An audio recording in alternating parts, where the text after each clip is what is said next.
Halo teman-teman, kembali lagi di podcast Skor Kacamata, di mana kali ini kita akan membahas soal sebuah topik yang sebenarnya udah sering banget kita bicarain di antara kita bertiga, dan mungkin teman-teman juga mungkin sudah pernah ngomongin juga sama lagi ngobrol-ngobrol ya, kadang kepikiran dan ujung-ujungnya jadi ngomongin lumayan panjang, adalah tentang posisi-posisi dalam sebuah tim sepak bola yang sudah mulai hilang. Contohnya kita memang tahu namanya sebuah taktik dan tren-tren dalam sebuah olahraga itu pasti akan tetap berubah-berubah terus ya. Misalkan dulu formasinya kalau kita lihat sejarah ada formasi namanya formasi WM, atau mungkin ada formasi 2-3-5 zaman dulu. Lalu lama-lama ini mulai berubah. Misalkan Italia mengeluarkan formasi Catenaccio yang lebih banyak bertahan. Lalu tim-tim mulai lebih ke formasi-formasi konvensional yang menggunakan 4 back, tapi formasinya misalkan 4-4-2, lalu berevolusi lagi mungkin 4-3-1-2 dan lain-lain, dan ujung-ujungnya dari posisi-posisi ini dan formasi-formasi ini muncul pemain-pemain dengan posisi yang berbeda dengan era sekarang lah ya. Misalkan ada sweeper, ada libero, ada trequartista, ada pemain water carrier istilahnya ya, tukang bawa ember gitu kayak Makelele. Dan ini semua terus berubah. Tapi sekarang kita lihat formasi tim ini lama-lama makin mulai mengerucut ke beberapa formasi-formasi tertentu, terutama 4-3-3 dan 3-4-2-1 ya sebenarnya. Jadi sebenarnya peran-peran beberapa pemain ini mulai hilang ya kalau kita perhatikan. Dan banyak semua, dan dengan mengerucutnya permainan tim-tim ini sebenarnya kita kangen juga sih sama posisi-posisi pemain yang mulai hilang. Dan kita untuk ngobrol ini seperti biasa ditemenin oleh Orlando Christie dan Ahmad Murodi. Langsung aja kita mulailah. Cik, menurut lu gimana sih sepak bola? Lu kan juga sering ngomong kalau misalnya sekarang ini udah beda lah sepak bolanya ini sekarang, emang pemain-pemainnya sekarang udah seperti satu tipe semua ya. Tapi gimana kalau menurut lu soal posisi-posisi yang hilang ini? Mungkin ada nggak posisi-posisi yang lu kangen gitu pengen lihat lagi? Hmm, Menurut gue sih ada beberapa posisi yang selama ini emang mulai hilang ya. Kita tahu di sepak bola tuh ada apa namanya, ada berbagai perubahan-perubahan yang akhirnya membuat beberapa posisi tuh lagi berubah-berubah terus gitu. Nggak ada yang benar-benar fix dalam sepak bola. Kita tahu kalau misalnya kita penggemar sepak bola tahun 90-an, kita kenal banget istilah libero, kita kenal juga istilah playmaker, kita kenal juga istilah winger gitu. Dan kemudian menjelang 2000-an, terutama 2010-an ke atas, kita mulai melihat beberapa posisi mulai hilang karena mungkin perubahan formasi, perubahan taktik. Sepak bola juga ngikutin tren, pelatih-pelatih juga ngikutin strategi-strategi kekinian. Sehingga beberapa pemain akhirnya, beberapa posisi akhirnya mulai dihilangkan atau hilang dengan sendirinya karena perubahan dari strategi itu. Kalau menurut gue yang paling kelihatan adalah mungkin dalam berapa ya, 5-10 tahun ini yang udah pasti hilang adalah playmaker atau pemain nomor 10. Atau kalau di sepak bola Italia mereka kenalnya trequartista gitu. Ini posisi yang ini kayak background gue, kalian lihat ya, ini kakak, dia salah satu Lu kayak diteriakin trequartista. kakak. Hah? Kenapa, Dot? Lu kayak diteriakin sama kakak. Gitu. Woi, kenapa gue udah gak ada lagi gitu. Posisi itu kayak ini sih gue bilang, ini kita tahu lah kalau kita penggemar 90-an, awal 2000-an, itu banyak banget, setiap tim harus punya playmaker atau pemain nomor 10. Ada Francesco Totti, ada Yuri Djorkaeff, ada Zinedine Zidane, ada siapa lagi ya? Ada ya mungkin ini Stefano salam. Fiore itu juga salah Salam satu dari dulu katanya, Ciriaco Sforza. next Stefano Fiore kan dulu kan sempat diperdebatin siapa pemain nomor 10 Italia seharusnya, Del Piero, Totti atau Stefano Fiore. Iya, yeah, bener. Terus juga ada juga banyak lah, Rafael van der Vaart. Nah, itu posisi-posisi yang akhirnya mulai hilang dari sepak bola. Karena memang sekarang itu kalau kita lihat, tim itu bermain rapat ya, high pressing, trennya gitu kan. Terus jarak antar lininya padat. Sehingga pemain-pemain ini yang istilahnya mereka tuh namanya trequartista, mereka bermain di 3/4 wilayah lapangan. Mereka nggak punya ruang gerak untuk bawa bola.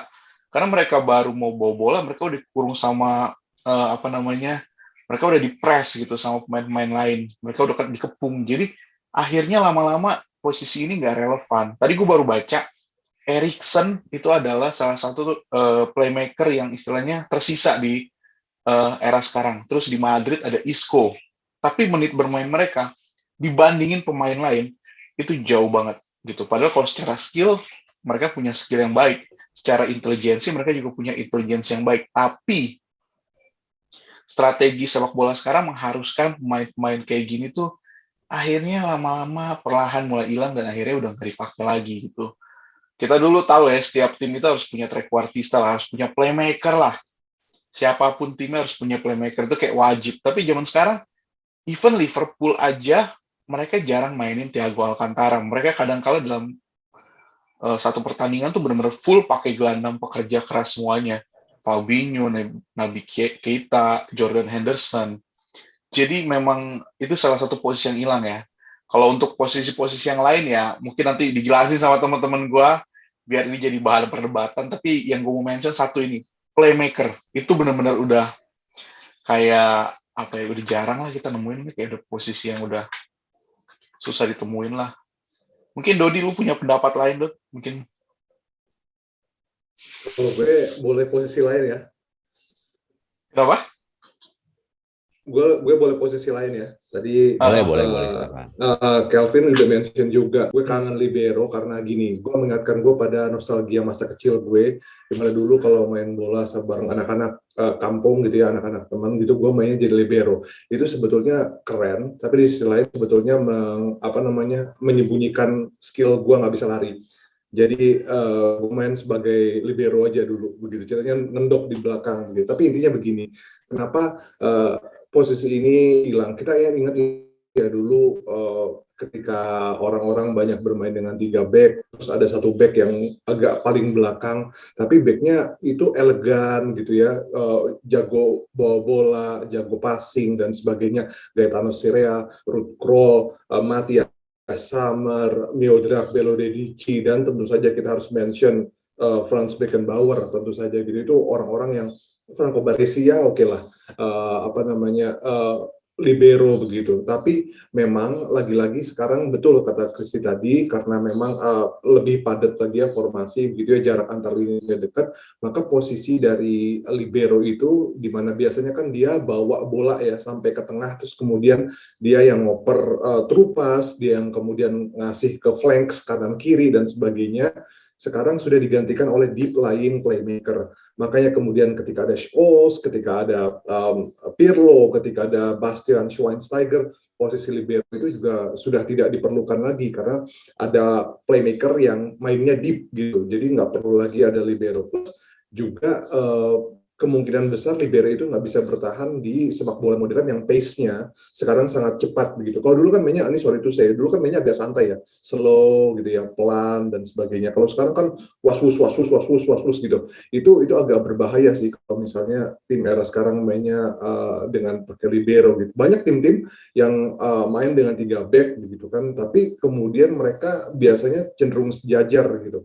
Jarang yang mainnya agak lebih ke belakang. Jadi yang gue hilang dan yang gue rindukan adalah posisi libero itu. Meskipun sekarang banyak juga orang bilang libero itu sebetulnya cuma berubah nama aja jadi ball playing defender gitu. Mungkin kita bisa lihat David Alaba, mungkin kita bisa lihat Antonio Rudiger. Dulu tuh David Luiz kadang-kadang bahkan seperti itu, merangsek ke depan dan sebagainya. Cuma tetap aja mereka bukan libero begitu kan. Jadi itu posisi yang gue rindukan dari sepak bola klasik yang sekarang juga hilang di sepak bola modern.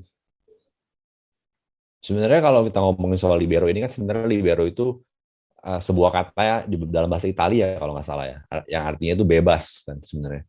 Jadi pemain ini harusnya dia seperti pemain yang free di belakang, seperti yang tadi dibilang ada 3 back, 2 udah fix perannya, dan 1 ini dia lebih ada kebebasan untuk maju dan exploit space. Dan sebenarnya space ini adalah hal yang sangat beda lah dibanding sepak bola dulu dan sepak bola sekarang, karena semua tim sekarang ini rata-rata menurut gue kebanyakan pengennya mainnya high line dengan line defense yang tinggi. Ini membuat space untuk musuh main itu memang sangat kecil ya. Jadi memang susah gitu. Ada pemain yang perannya itu nggak bisa di-lock. Sekarang ini kan mungkin juga dengan data sepak bola yang sudah semakin kuat ini, kita sudah semakin bisa ngelihat tim-tim itu pasti semua kebanyakan ada seperti data analis ya yang bisa ngelihat formasi-formasi ideal, line up ideal. Sedangkan pemain-pemain seperti libero ini kan punya faktor yang unpredictable ya. Kita nggak bisa memprediksi persis posisi mereka akan di mana. Jadi ini bisa menyebabkan chaos juga sebenarnya sih. Trequartista juga sama. Mereka pemainnya punya kreativitas tinggi ini. Kadang-kadang mereka justru malah pergi ke space-space yang harusnya tuh mereka nggak ada di sana gitu. Harusnya secara teori mereka harusnya nggak di sana. Ini yang sangat disayangkan sih kalau menurut gua. Padahal sebenarnya banyak pemain-pemain yang sebenarnya skill-nya dan intelligence-nya itu tinggi, tapi berhubung semuanya itu pengennya mainnya seperti highline, lalu banyak pressing tinggi. Kadang pemain-pemain ini tuh nggak terlalu bisa adaptasi dengan formasi modern. Contoh nih misalkan kayak Totti lah. Contoh Totti kalau misalkan main di era sepak bola sekarang tuh belum tentu starter. Kita bisa lihat di tahun-tahun terakhir dia di Roma pun dia banyak duduk di bangku cadangan. Bukan cuma karena dia udah tua dan nggak ada kontribusi. Sebenarnya tiap kali dia main kontribusinya tetap lumayan. Tapi secara fisik dia udah nggak bisa untuk ngikutin pressing lagi. Dia nggak bisa ngikutin dengan disiplin lokasi lu harusnya di sini di lapangan. Itu tuh memang nggak bisa dan sangat disayangkan sih sebenarnya. Dan gue juga ngelihat sebenarnya ini semua ini perubahan-perubahan formasi dan ini pasti akan di influence oleh satu atau dua tim yang mendominasi di era itu dan selalu semuanya pengen niru tim itu. Dan juga mungkin ada satu dua pemain yang brilian di sebuah peran yang udah spesifik itu dan semuanya mau tiru. Contoh misalnya kita lihat yang paling membuat perubahan lumayan besar tuh sebenarnya ini ngerusak banget sih sebenarnya. Itu Barcelona waktu eranya Frank Rijkaard dan transisi ke Pep Guardiola. Itu mainnya 4-3-3, di sayapnya ada Ronaldinho, lalu Messi yang mainnya pengennya motong ke dalam, cut inside. Ini sebenarnya dan mungkin semua tim-tim lain juga mikirnya, waduh ini bawa boleh juga nih konsep kayak gini nih dengan dua winger yang di penyerangnya itu masuk ke dalam, itu membuat space di samping lapangan bisa untuk wingback untuk maju ke depan ya. Jadi lebih banyak pemain yang bisa menguasai bola di depan. Cocok dengan skemanya Guardiola yang suka possession. Ini menurut gue semua jadi mau tiru-tiru, padahal sebenarnya skill pemain mereka itu belum tentu mumpuni untuk mainin formasi seperti itu sebenarnya. Itu sangat disayangkan sih. Gue kangen juga era-era di mana ada pemain-pemain sayap klasik kayak David Beckham, Ryan Giggs. Lalu misalkan di Spanyol, timnas Spanyol tuh ada Joaquin, ada Vicente Rodriguez gitu yang emang kerjaannya itu emang mendominasi di sayap. Dan itu sebenarnya bisa membuat ada space juga gitu karena dengan musuhnya harus ngejaga ke sayap ke samping, sebenarnya di tengah-tengahnya juga membuat lebih leluasa untuk pemain-pemain seperti Raul, seperti Totti, dan goal scorer lainnya. Kalau MU dulu Dwight Yorke, Andy Cole, dengan manfaatin crossing itu bisa banyak golin. Jadi sebenarnya gue paling kangen sih sebenarnya di permainan sayap itu sih sebenarnya. Karena semuanya sekarang maunya main ke dalam, dan gue rindu banget sama pemain yang bisa counter itu semua gitu, yang dengan melakukan hal yang berbeda. Nggak tahu sih, mungkin ada inovasi strategi lain lagi sekarang yang nanti ujung-ujungnya bisa membuat sepak bola ini muncul posisi-posisi baru lagi. Gue ngeliat juga emang ini sih kayak pengaruh gimana ya, kayak memang di awal 2000-an tuh banyak tim tuh mainnya tuh lebih variatif gitu. Ada yang 4-4-2, ada yang 4-3-1-2, ada yang 3-4-1-2, ada yang 3-5-2. Tapi kemudian pas masuk mulai era Barcelona 4-3-3 itu benar-benar kata Kelvin itu kayak semua tim coba untuk ngikutin 4-3-3 yang sebelumnya tuh kayak ditinggalin karena kayak lemah dalam hal bertahan, tiba-tiba jadi ngetren lagi, jadi naik lagi namanya 4-3-3. Semua tim kayak mau main 4-3-3 ngikutin cara mainnya Pep Guardiola. Mungkin karena mereka ngeliat waktu itu final Liga Champion ya, itu benar-benar kayak Manchester United dikerjain abis sama Barcelona kan, yang mereka kalah 2-0 di Olimpico. Nah setelah itu akhirnya tim-tim lain kayak ngikutin pola dari tim yang lagi sukses saat itu. Dan terakhir nih kita lihat semua tim ngikutin cara mainnya siapa? Liverpool, high press, terus mereka ngasih pressing trap, kasih jebakan trap, terus nggak perlu build up play yang benar-benar gimana. Yang penting ketika kehilangan bola, cepet-cepet langsung rebut, dan cepet-cepet langsung kayak serang secara sporadis gitu ke gawang lawan. Kayak semuanya kayak langsung keroyokan masuk ke kotak penalti lawan gitu. Nah akhirnya tim lain juga ngikutin lagi cara kayak gini. Gue nggak tahu mungkin dalam beberapa tahun ke depan ada pola yang berubah lagi kah? Ada cara main yang berubah lagi kah? Tapi emang sepak bola sih menarik karena memang berubah-berubah terus ya strateginya ya. Terus salah satu yang hilang selain tadi Kelvin mention soal pemain sayap murni, itu ini striker target man. Gua ngeliat kayak sekarang kebanyakan striker itu jadinya kayak pemantul bola doang, kayak bukan tujuan target. Ingat gak zaman dulu kita tahu tiap tim kayak punya target man, ada Inzaghi, ada David Trezeguet, terus ada Oliver Bierhoff. Mereka ini kayak orang-orang yang nggak jago dalam hal nahan bola, mereka nggak jago dalam hal gocek-gocek, mereka nggak jago dalam hal build up play, tapi mereka kayak bisa maksimalin peluang sekecil apapun buat bisa jadi gol gitu. Nah, ini yang sekarang gue lihat tuh jarang, karena kayak pemain tuh dituntut untuk bisa bermain di beberapa posisi sekaligus, dan pemain dituntut untuk bisa terlibat dalam build up play, pemain juga dituntut untuk bisa terlibat dalam permainan tim, gak cuma sekedar dilayanin doang gitu. Nah, ini salah satu posisi yang hilang gitu. Udah sedikit banget sih striker yang istilahnya jadi target man ya. Kebanyakan udah kayak kalau di itu namanya apa ya di FM ya, defensive forward, istilahnya gitu. Lo harus benar-benar jadi terlibat untuk ngerebut bola juga gitu. Gitu sih kalau gue bilang sih. Nah, ini menarik nih kalau kita gabungin omongannya Kelvin tadi soal inverted winger dan kemudian soal target man dari City. Karena kalau kita perhatikan aja beberapa tahun belakangan biasanya yang jadi top scorer kan bukan bomber lagi ya, bukan target man lagi gitu. Tapi kemudian winger-winger seperti Mohamed Salah kan dan Haji Son itu kan juga sebetulnya kan nyerangnya dari sayap gitu.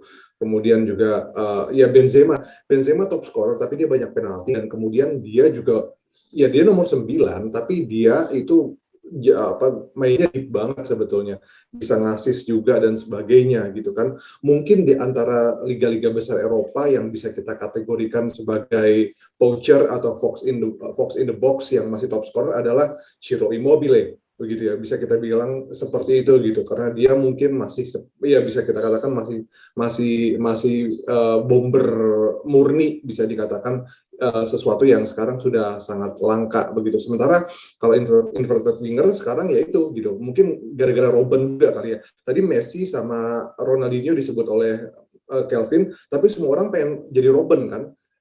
Robben itu kan apalan golnya begitu kan, katsita terus kemudian band ke tiang jauh, itu yang terjadi dan beberapa kali terjadi. Plus kalau bicara soal inverted winger, sebetulnya posisi mereka itu klasik winger itu sudah digantikan oleh wingback, fullback. Kalau sekarang kita ngelihat ini fullback itu jauh lebih aktif ya. Meskipun sebetulnya gini, kalau dulu ketika kita nonton Liga Inggris di era-era 2000-an awal gitu ya, sebetulnya Gary Neville dan kemudian Dennis Irwin itu juga sudah maju-maju gitu ya, sudah overlap tanpa harus adanya inverted winger. Cuma kalau sekarang kok mereka lebih ya karena istilahnya nggak ada yang crossing, wingernya nggak crossing tapi malah cut inside, maka yang ngirim crossing lebih banyak justru para fullback gitu, para wingback gitu. Makanya wajar kalau ngelihat kemarin di daftar top assist di EPL ada Trent Alexander-Arnold dengan 12 assist, Andy Robertson dengan 10 assist gitu. Jadi ya sekarang yang tugas crossing bukan lagi winger tapi kemudian fullback atau wingback gitu sih. Sebenarnya yang paling gue sadar itu kalau waktu gue main Football Manager ya, kadang gue sebenarnya nggak terlalu suka sih main dengan yang banyak pemain-pemain yang inverted winger, inside forward, maksudnya yang pemain-pemain yang dari sayapnya itu menurut ke dalam. Gue lebih suka tuh main formasi misalkan 4-2-3-1, tapi wingnya itu mau pakai pemain yang benar-benar bisa crossing lah. Jadi misalkan di sayap kanan ya pemain yang berkaki kanan, di sayap kiri pemain yang berkaki kiri gitu ya. Dan ternyata kalau gue scour di database-nya, gue lihat cek di pemain-pemain yang ada yang bagus gitu ya, kebanyakan tuh jarang. Pasti banyaknya pemain-pemain yang muncul ya pemain-pemain seperti Robben, pemain-pemain seperti Messi gitu yang emang main sayap kanan tapi kakinya kidal, main sayap kiri tapi kakinya kaki kanan. Jadi jadi Untuk bisa nembak dibilang ya. iya betul. Jadi kalau misalnya mau cari pemain-pemain yang emang main sayap dan jago crossing itu jarang. Banyak kan pemain yang jago crossing malah jadi wingback atau fullback. Jadi sebenarnya ini menurut gua ya mungkin evolusi yang ya kita nggak bisa bilang bagus atau jelek lah. Karena nonton bola sekarang emang kayaknya intensitinya tinggi dan lumayan seru juga ya. Dan membuat gol juga bisa jadi banyak. Jadi kita nggak bisa salahin juga. Cuma memang gue menyayangkan aja sih. Kadang semua orang itu pengen main sebuah formasi, padahal sebenarnya mereka bisa memanfaatkan pemain-pemain lain itu di sebuah role yang berbeda dan mungkin hasilnya bisa beda jauh gitu dan bisa lebih baik lagi sebenarnya. Ya nggak tahu sih nanti ke depannya gimana. Sekarang yang memang yang lagi di atas angin ini adalah hybrid di antara Pep Guardiola, konsepnya Pep Guardiola yang untuk pengen keep possession, dan konsepnya Jurgen Klopp yang pengen cepet-cepet balikin dapat possession lagi gitu. Dan konsepnya mirip, tapi ya sebenarnya beda banget. Kalau intinya yang kuncinya adalah pressing. Tapi ya itu sangat membutuhkan pemain yang fisiknya tinggi, dan gue takutnya ini nanti lama-lama pemain yang berteknik tinggi yang fisiknya kurang, yang pemain yang kecil-kecil mungil-mungil, itu takutnya jadi punah. Seperti contohnya sekarang kalau gue nonton La Liga itu Takekubo, pemain-pemain kayak Takekubo ini yang kecil, yang emang size secara fisik kita tahu memang kurang lah. Takutnya tuh nggak malah jadi kurang gitu, bisa kepake gitu lama-lama. Ya sebenarnya sangat disayangkan sih. Ini menarik kayak ini juga sih, kayak ini gue ngeliat kasusnya di Milan gitu ya. Si Brahim Diaz, kalau lu lihat itu gue nggak gitu suka kalau dia dimainin sama Pioli. Kenapa? Karena dia gampang banget di body dan gampang jatuh. Karena memang sekarang orang dituntut untuk benar-benar langsung ngerebut bola. Nah, gue lebih suka ketika Krunic, seorang gelandang bertahan, ditaruh di posisi nomor 10. Kenapa? Karena Krunic bisa langsung ngerebut bola. Dan itu bisa langsung ciptain situasi di mana berubah dari fase negatif ke positif. Mereka langsung nyerang balik ke lawan gitu. Nah, ini juga yang bikin kayak pemain-pemain kayak siapa, kayak tadi lu bilang Kubo, terus si Ibrahim Diaz, terus pemain-pemain yang kecil-kecil lainnya yang dulu mungkin kayak perfect untuk posisi playmaker, kayak ini Pablo Aimar, Andres Di Alessandro, itu akhirnya sekarang mereka udah kayak menghilang sih, dan mereka kayak mulai makin lama makin yang dibutuhkan sekarang pemain-pemain yang gede, tinggi, bisa bertahan. Terus gue ini ya, kutip salah satu statementnya Marcelo Bielsa, dia salah satu pelatih yang diidolain sama si Pep Guardiola juga, bahwa dia mau satu pemain itu bisa main di minimal 5 posisi. Lu bayangin, satu pemain bisa main di 5 posisi, berarti kan pemain tersebut nggak benar-benar jago di posisi satu posisi, tapi benar-benar dia harus nggak apa-apa istilahnya so-so gitu, tapi bisa main di 5 posisi sekaligus. Nah itu yang bikin akhirnya beberapa posisi gue bilang mulai makin lama makin punah, makin hilang sih. Gitu sih kalau menurut gue sih. Mungkin itu juga idealismenya Bielsa yang bikin Leeds hampir degradasi di tangan dia gitu. Harus ganti pelatih jadi si March baru jadi. Tapi gitu-gitu dia tuh ada. digilain sama pelatih-pelatih ini loh. Maksudnya pelatih-pelatih yang lain kayak si siapa? Guardiola bisa ngefans sama dia. Ya walaupun dia terlalu idealis sih. Pasti Dodi juga ada kepikiran ada pelatih yang emang punya idealisme tinggi yang ujung-ujungnya tuh nggak bisa adaptasi gitu kan. Pasti lu juga banyak lihat juga lah. Yeah. Tapi memang gini sih, sepak bola itu kadang-kadang siklus ya. Jadi bisa aja posisi-posisi yang kita rindukan suatu saat nanti akan hadir, atau bahkan mungkin muncul lagi posisi-posisi baru gitu ya. Inverted winger mungkin dalam 10 tahun bisa aja punah, digantikan oleh posisi lain yang biasanya benar kata Kelvin nih, ada satu yang mulai tren, ada satu atau dua tim atau ada satu atau dua pemain yang jago di posisi tersebut dan semuanya pada ikutan, semuanya pada copy paste dan sebagainya. Tapi ada satu hal juga yang agak punah nih, ya ini masih berhubungan dengan bola sih, player manager. Kebalikan Viali, Ruud Gullit, ya kan, Attilio Lombardo, Kenny Dalglish gitu ya, itu udah nggak ada lagi gitu, karena ya itu tadi repot lah, dia harus main, dia harus ngatur tim. Iya benar sih. Gue kangen banget masa-masa Chelsea dulu. Kalau lagi saat ketinggalan, Gianluca Vialli tinggal buka baju, terus dia yang langsung kasih main sendiri. Itu benar-benar langka sih. Ya kan, semua gimana sih nggak bisa main kesini, gue aja deh yang main deh, gitu buka baju langsung. Tapi bukan yang paling epic bukan yang si Ruud Gullit ya. Dia lagi pegang Chelsea terus ketinggalan, dia langsung turun buka baju gitu. Itu kan yang paling epic ya. Iya, mungkin Chelsea mesti kembali begini lagi lah. Dia cari pelatihnya terlalu yang konvensional. Mungkin dia mesti cari yang player manager lah. Mungkin Cielini kan mau pindah. Cielini mungkin mau pindah ke MLS atau gimana, mungkin dia bisa mainin perannya sama lah. Jadi apa, back? Jadi back sekaligus player manager lah. Lucu. Iya, untungnya tadi soalnya gue sempat mau ngomongin soal yang striker ini, sebenarnya ada untungnya sih untuk soal yang Fox in the box striker ini. Untungnya Erling Haaland pindah ke Manchester City nih. Jadi dia bakal dapat exposure lebih. Karena menurut gue ini kalau misalnya kita ngomongin soal striker, traditional striker ya, emang goal getter ya saat ini yang terbaik di dunia saat ini adalah Erling Haaland. Dan sekarang dengan dia main di Manchester City, exposure bakal lebih, orang-orang bakal ngelihat, bakal lebih banyak nontonin dia gitu, baik sebagai fans sepak bola ataupun manajer-manajer lain pasti kan bakal sering nonton juga Liga Inggris. Jadi mungkin siapa tahu bakal ada the comeback of the striker nih dengan Erling Haaland kalau dia mainnya bagus. Mungkin tim-tim mulai mencoba untuk membina dan mencari lagi striker-striker yang natural goal scorer seperti Haaland. Ya kita tahu sepak bola ini memang selalu berevolusi, sepak bola ini memang selalu berubah di semua olahraga pun, strategi-strategi dan tren-tren pasti akan berubah terus. Pasti ada satu tim yang dominan, ada beberapa pemain generational talent seperti kalau dulu seperti class of 92-nya MU, atau mungkin kita lihat waktu Pep Guardiola megang Barcelona.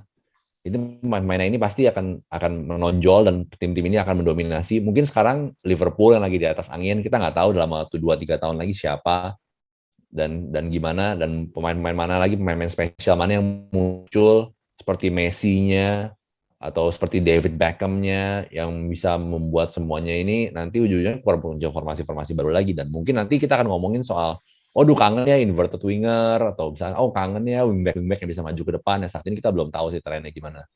Ya itulah magic-nya sepak bola. Lapangan begitu besar, konsep untuk menangnya itu begitu banyak cara untuk bisa meraih kemenangan, begitu banyak strategi yang dicoba dan berhasil, ada banyak cara untuk bisa merebut kemenangan gitu. Ya, that's the beauty of football, dan kita ikutin aja. Mungkin sebelum kita tutup, mungkin ada salam dari untuk teman-teman kita. Mungkin Dodi atau Kristi kepikiran mungkin salam dari pemain-pemain yang mungkin sekarang perannya udah punah. Coba siapa ya? Coba. Nah, kalau gue ya udah, kalau gitu BP Bergomi deh, dapat salam dari BP Bergomi. BP Bergomi, back tanpa kompromi yang sekarang kayak susah kalau dia main karena sering dapat kartu merah, banyak kena VAR tuh pasti sekarang. Betul. Kalau gue mungkin salam dari playmaker juga, dan ini playmaker asal Afrika yang namanya cukup tenar di Piala Dunia 98. Mustafa Haji. Wah, ya Mustafa. Coventry City juga itu. Kalau gue sih, kalau gue memang suka pemain tipe playmaker ya, dan kita sempat ngomongin juga ini salah satu pemain yang paling underrated playmaker Real Madrid, Guti Hernandez. Alias Guti Haz. Oh my god. Gila, itu tolong buat penggemar bola gitu, cek di YouTube gitu ya, cari Guti, begitu banyak banget video-video kompilasi dia, kejeniusan dia dan kemudian asis-asisnya itu di luar nalar semua. Tapi herannya dia jarang istilahnya jarang di-mention sebagai sebagai pemain yang punya peran penting. Gue nggak tahu kenapa, apa karena dia ketutup sama bayang-bayangnya. Saat itu kan dia sejaman sama Luis Figo, Zinedine Zidane. Ketutup Galacticos. Iya. Paling menurut gue keren deh. Itu kalau ngomongin soal playmaker yang legendary, ini juga dapat salam dari pemain yang menurut gue sebenarnya passingnya salah satu yang terbaik yang pernah ada dalam sejarah sepak bola, tapi jarang diomongin. Michael Laudrup, titip salam. Itu juga bisa cari di YouTube. Michael Laudrup passing compilation, passing-passingnya luar biasa. Iya, dan dia main di Real Madrid dan di Barcelona, dan dia dicintai di kedua tim itu, nggak dibenci oleh satu fan base timnya. Iya, benar. Luar biasa. Benar. Ya mungkin kalau teman-teman ada yang mau komen, mau apa, silakan komen aja siapa yang kira-kira. Dan topik apa yang mungkin kalian mau kita bahas berikutnya? Ini menarik kan, kayak tadi underrated player, mungkin kita bisa bahas di next episode. Mungkin silakan ya posisi gitu. Ya kan, misalnya posisi mana yang kira-kira teman-teman kangenin, dan siapa pemain-pemain yang dulu jago banget di posisi itu gitu. Dan mungkin juga bisa sekaligus jadi cenayang juga, kira-kira wah nih akan ada posisi baru nih yang akan muncul dalam beberapa tahun ke depan. Silakan juga komen. Nih ini bicara soal posisi baru, sedikit ini aja bocoran.